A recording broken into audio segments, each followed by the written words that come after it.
Sí, bon dia. En primer lloc, agrair les presentacions, perquè jo crec que també donen el marc on les discussions de tot el dia, que seran segurament intenses i llargues, però voldria, sobretot, el presentar Richard Burdett, que ens acompanya aquests dies a Barcelona, diguéssim, també aprofitar per agrair a l'Àrea Metropolitana la possibilitat de tenir-lo aquí i que ens pugui ajudar a la discussió sobre les noves dinàmiques metropolitanes.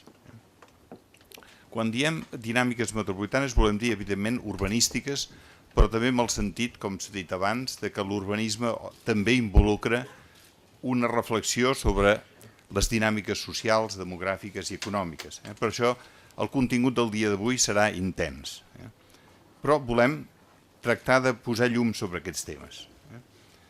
Richard Burdett, que és professor amb una gran experiència a la London School of Economics, és una universitat molt prestigiosa. Jo deia ahir, ell és una mica com una rara avis, perquè és una universitat molt de ciències socials i econòmiques, però en canvi és una persona capaç de posar aquesta dimensió física de la ciutat en aquesta discussió. Això em sembla que és quelcom que avui dia ens interessa molt. Ell ha portat sempre el lideratge d'aquest grup de treball que es diu LSE Cities, que treballen sobre les grans ciutats del món. Per tant, ciutats en les quals potser Barcelona és una mica, seria la germana petita d'aquestes ciutats, però en qualsevol cas molta de la reflexió sobre quins processos estan patint aquestes ciutats em sembla que és algo que pot ser per nosaltres molt esclaridor. Crec que cal destacar, i ho veuran vostès en seguida, que Richard Burdett és una persona que coneix molt bé les realitats i, sobretot, sap parlar molt bé de les estratègies urbanístiques possibles, del que és possible. I li agraïm d'entrada que ell ens faci la presentació a partir de Londres, que sempre és una ciutat que és un referent pel planejament i per la història del planejament de sempre, des del segle XIX. Per tant, en aquest sentit, no vull dir que Londres ens doni el model a copiar, però sí ens dona molts referents a tenir en compte. I això em sembla que és un criteri que ell ens ho pot fer molt bé. Ahir a la nit alguns de vostès van seguir la seva presentació en el Col·legi d'Economistes, on ell va centrar molt la presentació en el projecte olímpic del 2012 per Londres i algunes clares i molt interessants referències en el projecte olímpic de Barcelona. Ahir vam arribar, i després comentant-ho amb ell, hi ha un efecte que comença a sortir i que segurament també ens pot ser vàlid a Barcelona, és el que avui dia n'hi comencem a dir i es comença a estudiar i a parlar com el post-olimpicisme. Per tant, algo que té a veure amb l'Olimpiada no tant com a projecte i el després de l'Olimpiada, que això jo crec que en la discussió de Barcelona va ser molt present, sinó com les Olimpiades deixen una petjada positiva que pot ser represa molt més enllà de quan l'Olimpiada s'ha acabat i el llegat s'ha utilitzat. Els exemples avui dia de Seül, és una ciutat que va ser olímpica abans que Barcelona. Seül està replantejant l'estratègia de la ciutat a partir d'una Olimpiada que ja té 26 anys. Per tant, hi ha tot un seguit d'històries o d'elements que tenen molt a veure i que ahir ell va plantejar. Avui li hem demanat que ens parli no tant de l'impacte només olímpic a Londres, sinó d'alguns projectes a Londres que ens poden fer veure com aquesta trajectòria entre quelcom que és molt precisa amb l'estudi de Richard Burdett, que és la relació entre l'ús social i l'espai. Sembla que això és una qüestió molt important perquè a vegades diem, bueno, l'espai és el que ens estratifica i ens fragmenta, l'ús social s'expressa en l'espai, però també vegem que l'espai és el que ens agrupa, el que ens concentra, el que ens crea relacions especials. I això em sembla que és el que té interès. Veure aquesta dimensió del que passa amb el social respecte al que tenim en les ciutats i en l'estructura urbana actual i com aquesta pot modificar i pot prendre alguns elements en el projecte. La ciutat, a vegades en la pròpia lectura d'Enric Burdett ho hem vist, ell diu a vegades la ciutat pot ser com l'interface, és a dir, l'espai, l'element que fa la relació entre la persona i el col·lectiu, entre l'individu i el social. Per tant, en aquest sentit, aquesta és una visió de la ciutat metropolitana que ens interessa, perquè ell també diu l'espai de la metròpolis és, sens dubte, el lloc de les oportunitats. I aquí és on em sembla que la seva ponència tindrà avui un interès molt rellevant. Ricky, the floor is yours. Thank you very much. Well, let me start by apologizing for not speaking Catalan. So unfortunately I have to speak English. I could speak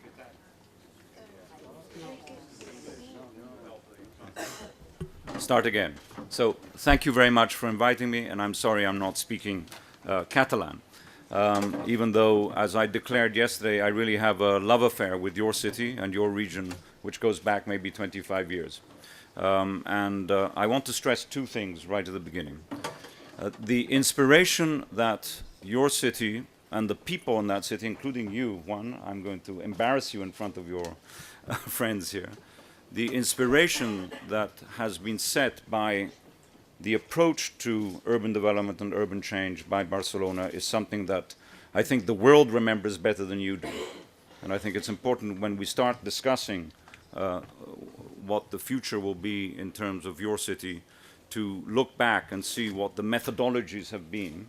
And at the heart of that discussion, which we've learned, we've photocopied, as I was saying yesterday in London, is understanding the relationship between space and society. I was very interested in the two mayors' introductions. These issues of inequality are very deep and they're very threatening. And often the spatial dimension is left aside. And I think the great thing about what AMB is doing with this project is to look more holistically, both in area but also in depth at different layers to try and understand these issues. What I will do in the 40 minutes I have available is to share with you not a perfect model in any way of London, but an approach that we've been taking over the years in understanding what the problems are. So there's a diagnostic element of understanding the process, the different layers, the different difficulties, the inequalities which are fundamental to London today, but also the opportunities. And then, as Juan has said, I will focus on 3 or 4 projects, not repeating much of the story of the Olympics yesterday, but I will conclude briefly on that to deal with one of the key issues, which is the key issue of trying to provide affordable housing in one of the richest cities and one of the most unequal cities in the world. So, you know, I don't come in any way to sort of present London as the perfect model, but to share with you some of the concerns, but particularly some of the methodologies that hopefully can be part of an ongoing dialogue between us at the London School of Economics and your region to understand these things. Now, I have the schizophrenic problem of 2 screens, so I am going to point to a screen, and probably it's going to be this one here, so forgive me and don't take this as a political statement as to which side I prefer. London is a city which you see from this image has a sort of very changing, very dynamic architecture. And as many of us have talked, and yesterday we referred to this, it's not an ordered city. It's not a city that you can capture in your mind and describe, like you can the Cerdà grid in parts of central Barcelona, Manhattan or Paris. It's a very messy, it's a very organic city. And one of the key points I think I want to make about understanding planning mechanisms is to provide the flexibility of a planning regime so that it works with the DNA of the region and the city. There's no point in providing over-rigid plans which need to be changed and adapted to new realities, as we've heard before. And this is one of the key things that I want to talk about. This image over here is an image which really describes what London is. It's very difficult to capture. The only thing you can really recognize is the large river, this bend in the river which is known as the Isle of Dogs. The Olympics is based over here. And then what is in blue effectively is the built form. What you can see here is one of the most dominant and I have to say successful planning ideas ever in a modern city, which is the notion of the Greenbelt. Now, unfortunately, the colors here are completely distorted. But the interesting idea here is that the city actually stops at what is the political limit of the mayor for the whole city. Then there are about 20 kilometers, effectively, of Greenbelt and then further urban development. Now that, I have to say, has been one of the key factors which has sustained the fact that the first world's metropolis has not become yet totally unlivable, and I want to come back to that. This is probably the only diagram that describes London, and it's a mess. It's very, very difficult to understand, but it's actually designed, the drawing is done by Patrick Abercrombie in 1940s, and it tries to capture, in a way, the different overlapping elements of London. And I think this is useful to us, particularly the architects, the planners, the urban designers, who try to be simplistic about what actually a city is. The fact that it's overlayered, messy, and has sociological, economic, and cultural layers and identities is very, very important. Now, one of the issues that I discussed yesterday, and I want to come back to, and it's central to the framing that we received a few moments ago, is the fundamental question of inequality. London, because it became the first big megacity, was the first city in the 1850s, 60s, 70s to deal with deep deprivation, deep poverty, overcrowding, and ill health. So it also generated, of course, the first sociology. And a man called Charles Booth in 1889, 1890, went around every single house in what was London and mapped where people lived and who they were, what was their background. And in the darker colors, the blue and the black, were the criminals and the proletariat, effectively. In the golder colors, clearly were the rich people, and the red, the middle classes in between.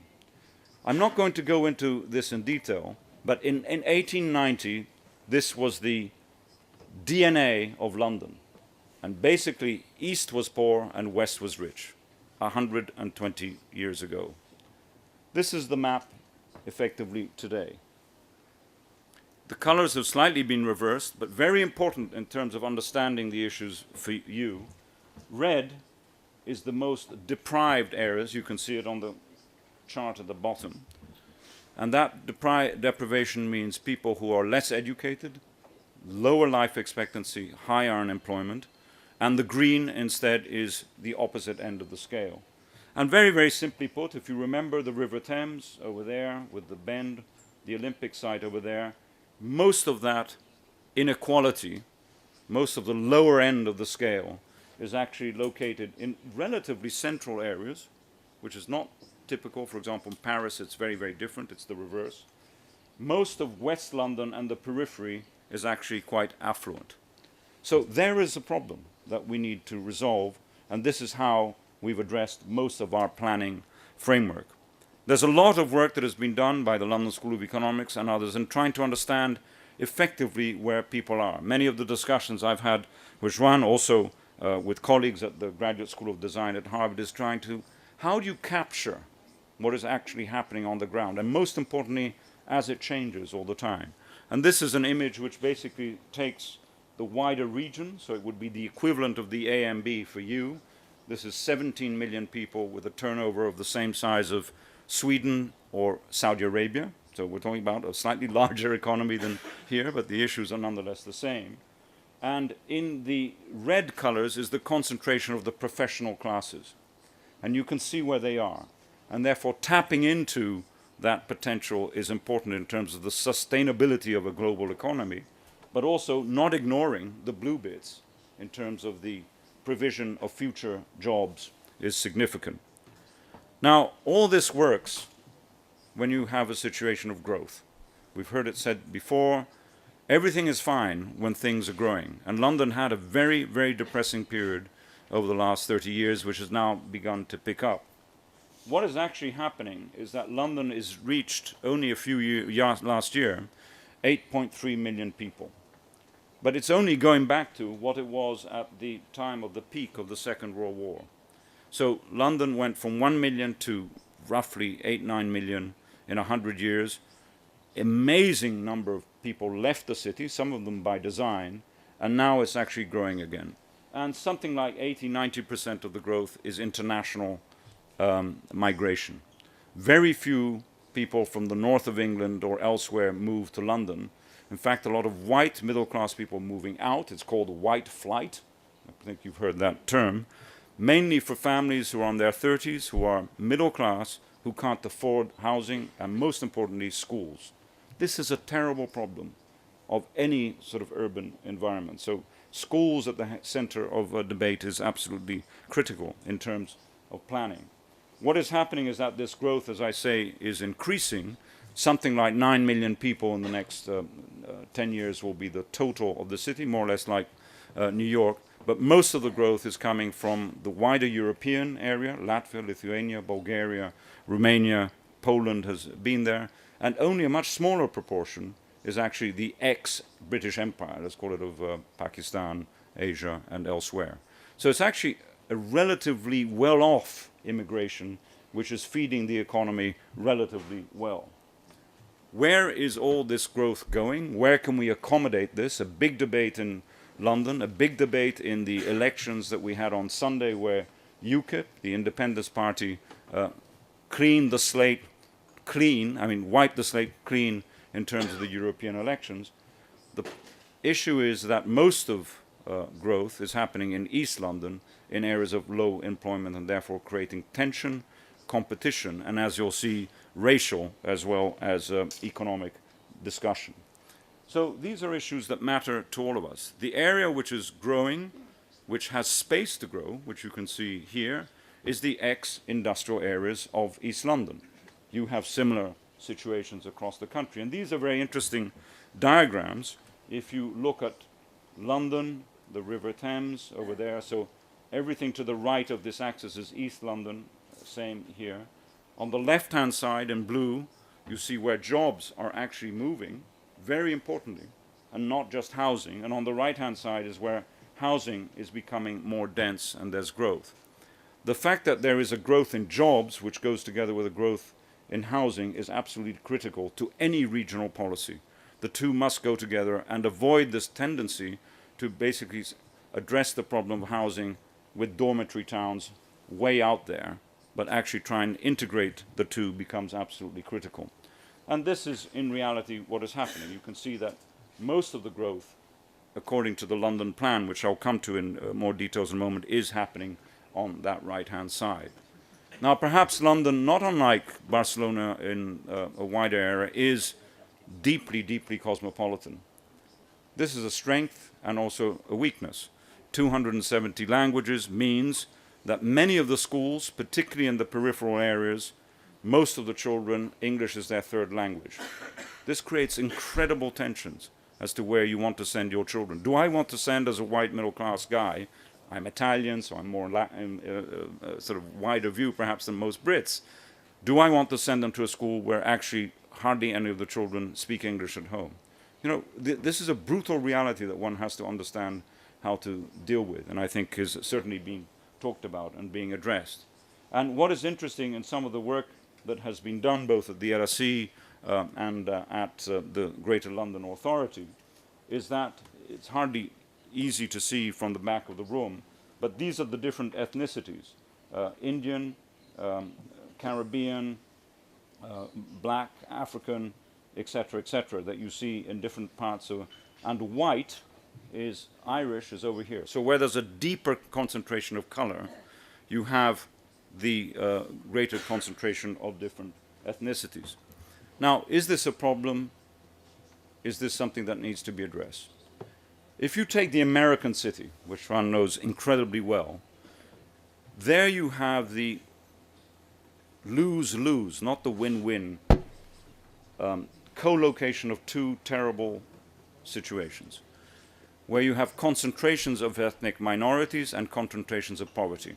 Think of Chicago. The whole South Side is poor and black. Think of other cities. Los Angeles is the same. Very interesting, London does not do this, and this is an asset, and I think this is a big issue in any regional context. What you see here on the left-hand map is in the darker green where there is a concentration of ethnic minorities. On the right-hand side is the same in New York. So in New York there's Manhattan, so you have the Bronx, you have Queens, you have New Jersey, right? and you have Haarlem, most famously north of the park. If you overlay this map with where income is, which is the next set, you actually find that in London, the two are not connected.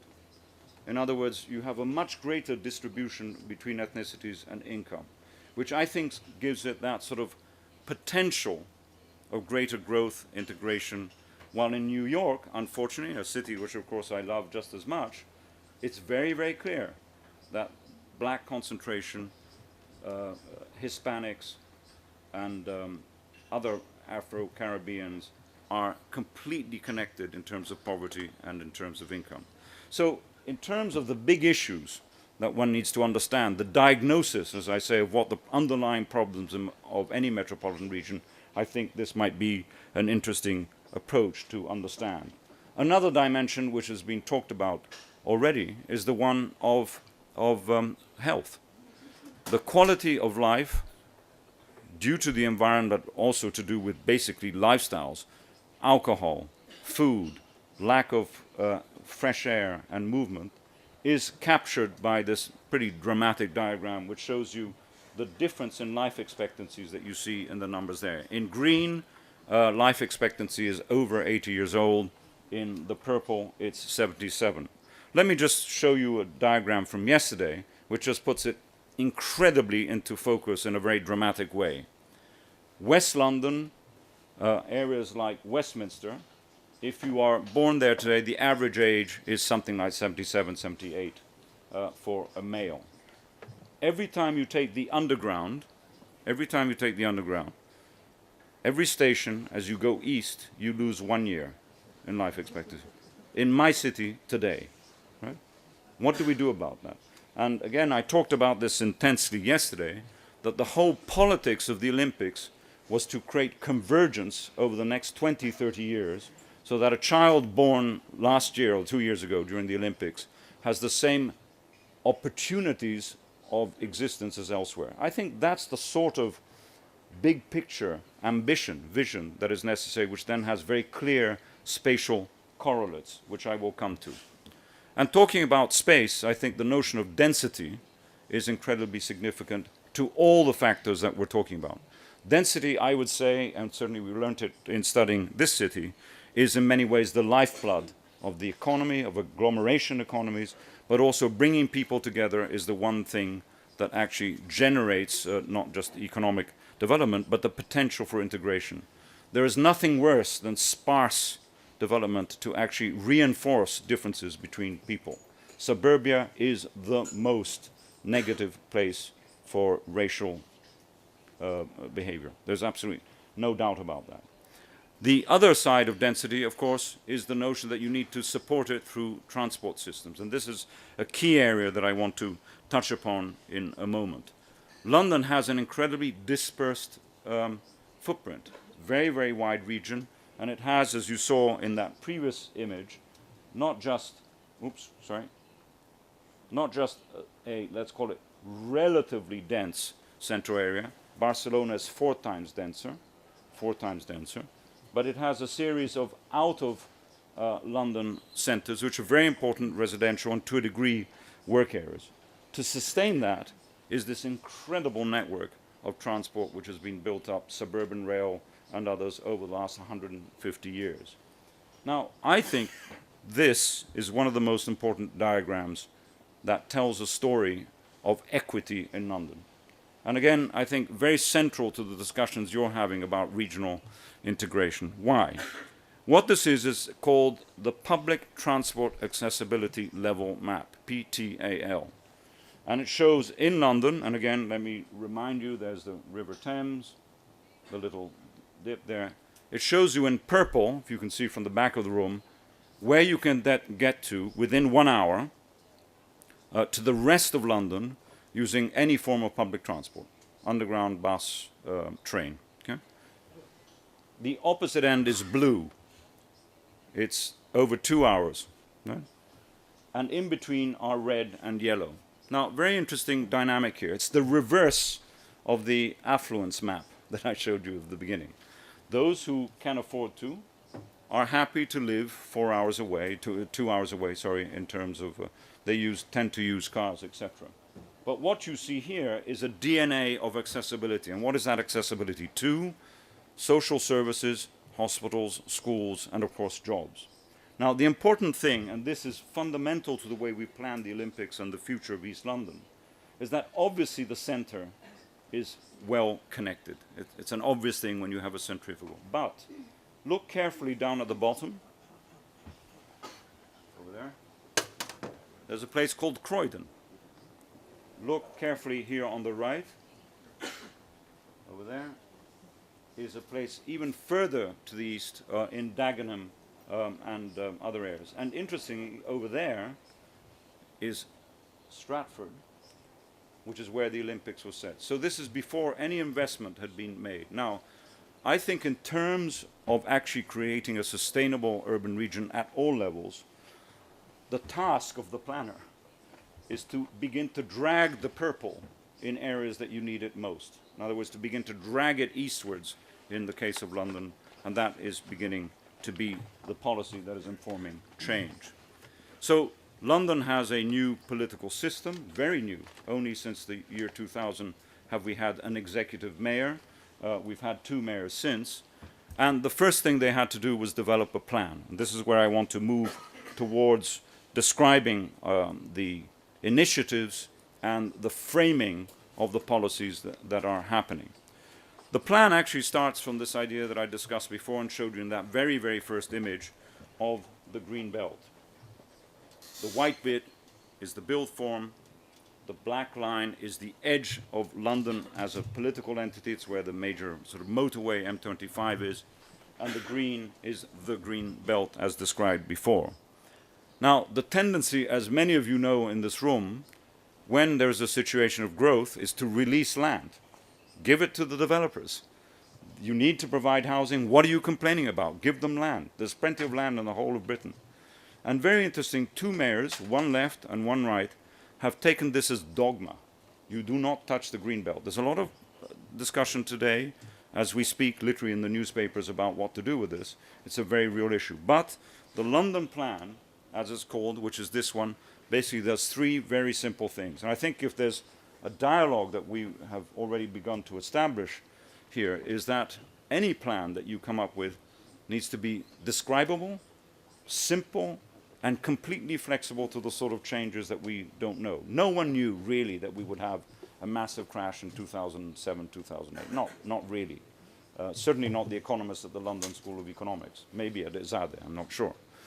No one really knew 20 years ago the effect of the information, the IT industry. And there are many such changes. No one knew that we would have immigration in the UK at the level that we've had, so much so that it's created a right-wing swing. So the plan has 3 elements which are very simple to describe.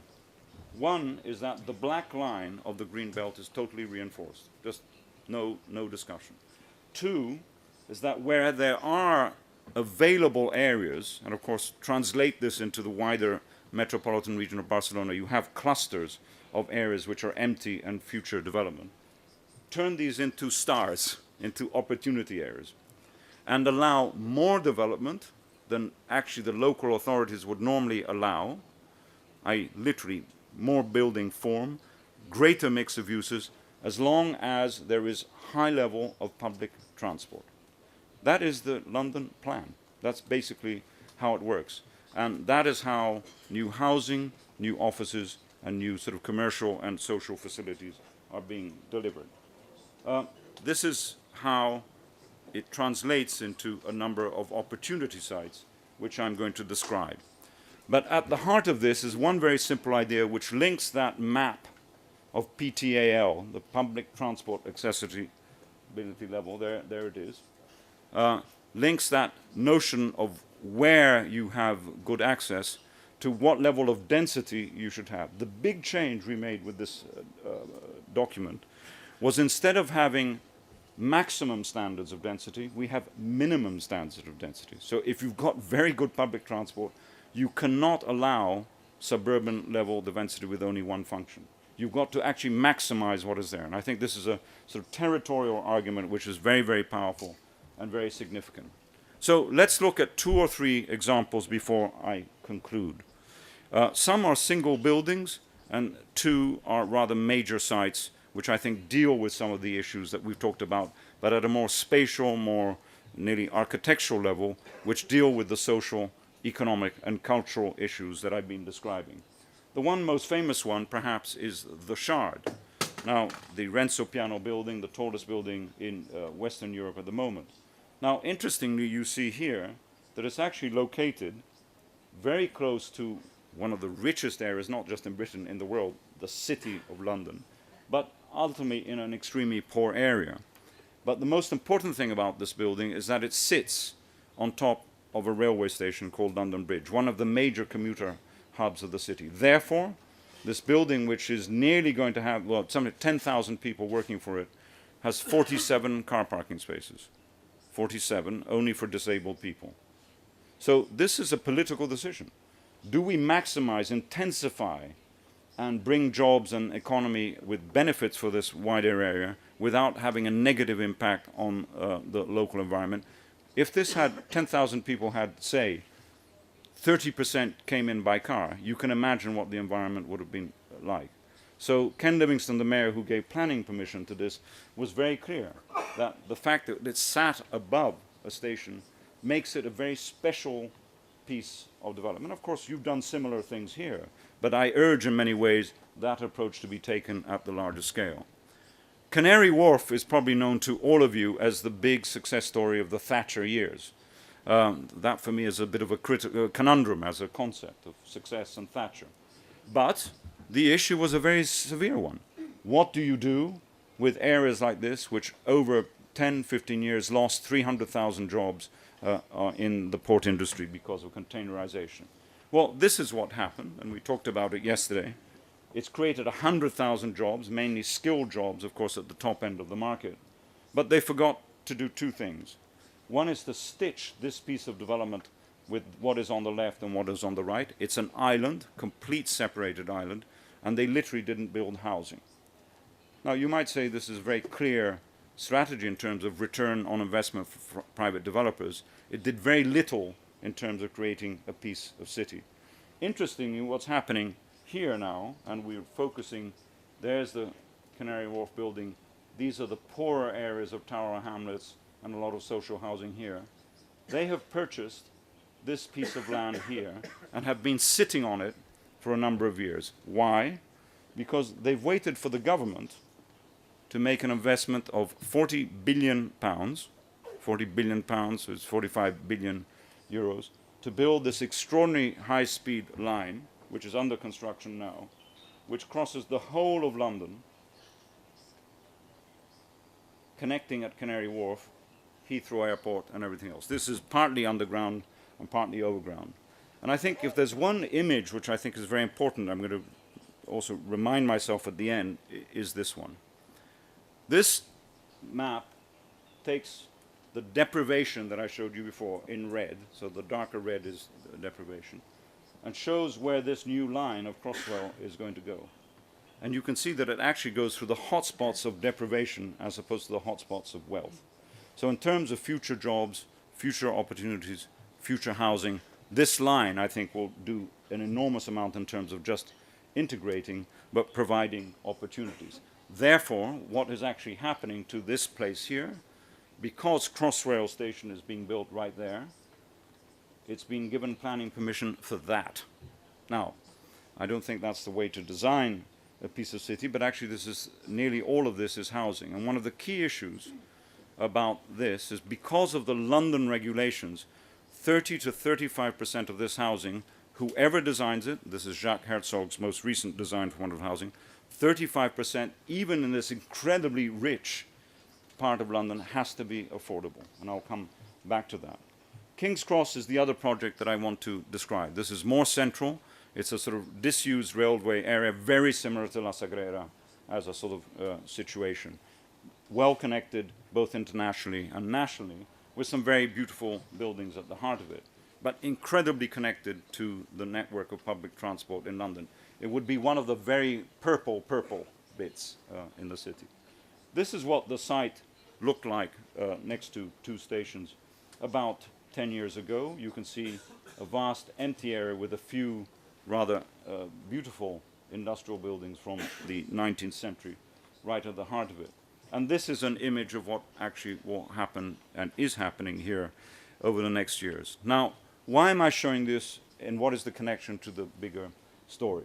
Well, first of all, in terms of just the economy of London, even though all of this was planned, most of the buildings, which are commercial buildings, did not have a user. They're speculative buildings and waiting for people, for the market to pick up. While in the lifetime of this project, this is a 20-year project, London discovered, without really knowing it, that it had 60,000 people, 60,000 people, young, working in creative side of games design, computer games, video games, and all that. So that it was a sort of Silicon Valley component without us actually being aware of it. The result of this talent pool, the result of also access in a place like this, which is extraordinary, has meant that Google is now moving its European headquarters and building a building right over here, that one, for 12,000 people right at the heart of the City of London. This was unimaginable, not 10 years ago, 3 years ago. Right? So these things sort of piggyback. Now, it's an advantage to be part of course, this global economy, et cetera, et cetera. But the spatial dimension, this is going back to what you've taught so many people in this room and others, the fact that you mustn't isolate this development, as Canary Wharf did, from its surroundings, is the reason this place is successful, even though it's only beginning. Here is the site as it was, the fact that it's actually totally connected in terms of streets and everything else with the surroundings, and also the mix of uses, we don't need to go into in detail, means that the ground floor is always activated with retail and other things, but there are museums, there is residential, and importantly, university and housing. So this is the completed project, and this is the list of some of the elements which are there. Now, the public realm, the public space has been actually very prioritized here, and I think quite a successful way, even though it's owned by the private sector. So it's an interesting dimension that, of course, needs to be understood.